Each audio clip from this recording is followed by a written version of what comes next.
It's like it hasn't been part of the paradigm. So some psychics would sit up here and say, no, I see nothing, or there'll be three, or no, that dead child is over here, but the dead child ends up being living. You know, all that stuff goes on. I don't guess what I don't know. I don't feel comfortable this year, but I don't see anything bad. And Afghanistan, the Middle East, you know, the craziness that's going on, the money that's been spent, being spent on the people that have been killed.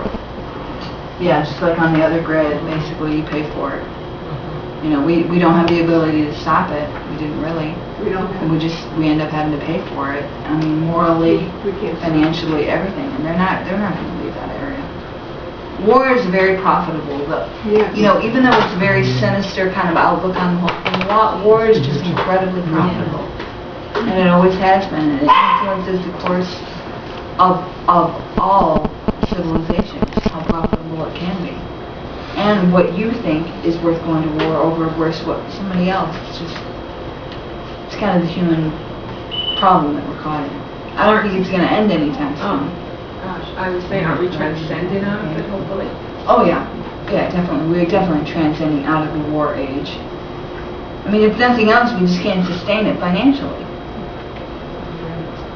There's nothing we need to pay for anymore of this.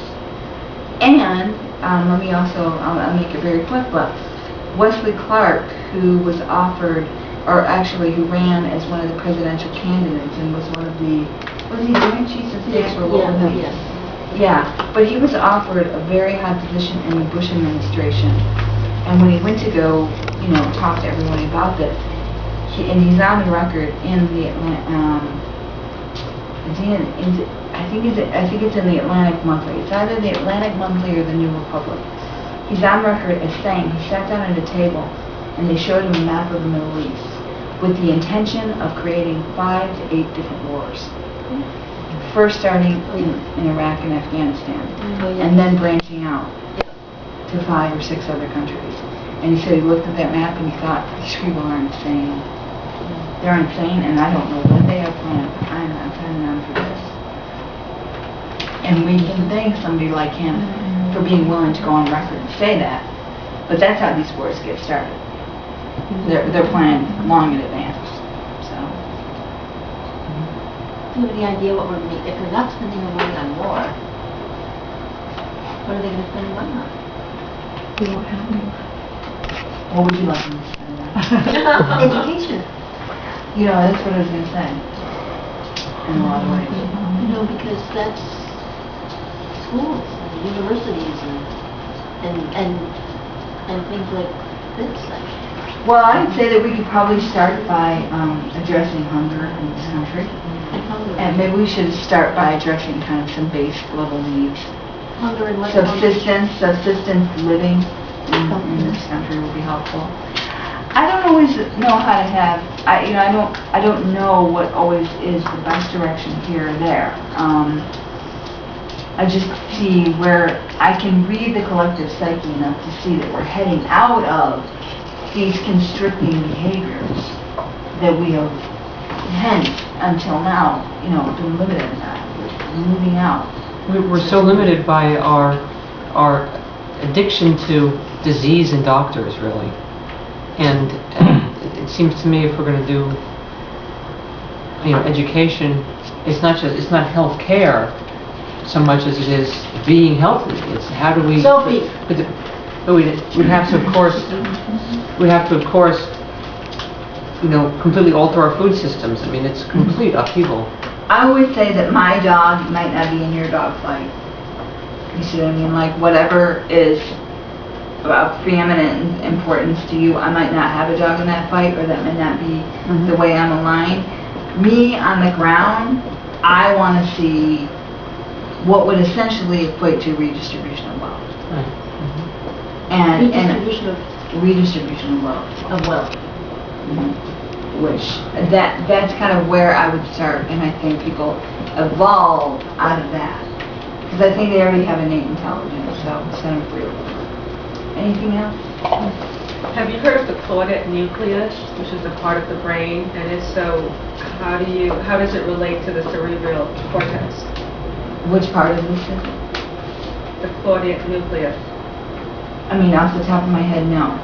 Sorry. But which area? I mean, when I saw the brain evolution, what I was really seeing is that particular area.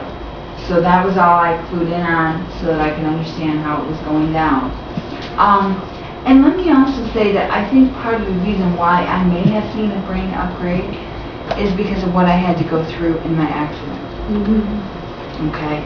So I understand that if you are paralyzed in a hospital bed and you can't move anything, that what you do is you rest and you imagine your leg doing this.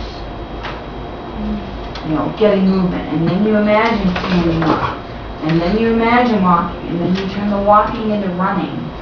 And when I was doing that, I wasn't just trying to visualize.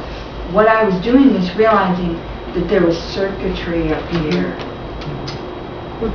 that had had a data failure. Okay? And I needed to switch, and I needed to reroute all these impulses, and think of the impulse so it will connect and fire the neuron. So for instance, when I could no longer speak and they brought in a portable computer and tried to put a tongue depressor in my mouth so that I could hit the buttons to say, I want nurse, I saw that computer and I said, if I do this even once, my brain is going to start recognizing this is speech. And it's going to get a relief. And it's going to rewire itself to this computer, and I refuse to use that computer. I blanked out, no gadgets, just speech. So the area that I saw of the brain is actually the largest mass and has your higher brain functioning. So it would be great if that got an upgrade, but given whichever area you just talked about, it's got to be involved. That's what I'm thinking. Yeah, it's got to be involved. Absolutely. Must be a subset of it. Yeah. Have you noticed the physical time is speeding up? Like your day is just zipping by? Yes, I've also had experiences where I've stepped out of the time vacuum. And those are a lot of fun. No one exactly knows. I mean, this whole 2012 thing, I don't really get into any of it. I just examine kind of peripheral things one way or the other. But I've had 4 of these experiences, and I'll tell you about one of them. First time I came to Palm Beach, I came down with a friend. And he took my rental car to go visit a friend down in Fort Lauderdale. And was supposed to be home at like 10 o'clock with the car. His name wasn't on the rental car, it was all messed up. So I'm freaking out, like, when's he going to be back? So it's 11 o'clock. No friend, no phone call. I'm fuming. I'm thinking, okay, Nicole, you gotta keep it calm. So I had a soccer match on the television. And I was watching the soccer game, and I left the room at like 11:08 at a particular point in the game after somebody just made this huge goal. I thought, wow, this is great. I'm going to go sit on the beach, and I'm going to meditate and calm myself down. So go on the beach, down on Singer Island, I meditate for about a half an hour. I'm really not that much calmer, but I'm done. And I'm going up to the room, and I walk into the room, and I remember when I walked into the room, it was like, you know, like an energy-sucking vacuum feeling almost.